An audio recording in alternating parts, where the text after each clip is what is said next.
धारणी तालुक्यातील गोलखेडा येथील रहिवासी सुरेश छगन जांभेकर वय 34 वर्ष यांचा मृतदेह सारदाबाडी रोडवरील बोबदो गावाजवळ आढळून आला आहे. घटनेची माहिती मिळताच परिसरातील नागरिकांनी घटनास्थळी मोठी गर्दी केली.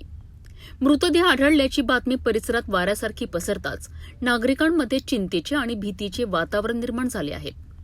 प्राथमिक माहितीनुसार मृतदेह ज्या परिस्थितीत आढळून आला आहे त्यामुळे अनेक प्रश्न उपस्थित होत आहेत. या प्रकरणात अपघात झाला की अन्य काही कारण आहे याबाबत अद्याप कोणतीही अधिकृत माहिती समोर आलेली नाही. घटनेची माहिती मिळताच पोलिसांनी घटनास्थळी धाव घेत पंचनामा आणि आवश्यक तपास प्रक्रिया सुरू केली आहे. मृत्यूचे नेमके कारण समजण्यासाठी पोलीस विविध अंगांनी तपास करीत आहेत. तपास पूर्ण होईपर्यंत कोणत्याही निष्कर्षापर्यंत पोहोचणे योग्य ठरणार नसल्याचे पोलीस सूत्रांचे म्हणणे आहे. या घटनेमुळे कलमखार, गोलखेडा आणि आसपासच्या परिसरात हळहळ व्यक्त केली जात आहे. मृत्यूमागील नेमके कारण तपासानंतर स्पष्ट होणार असून पोलिसांचा पुढील तपास सुरू आहे.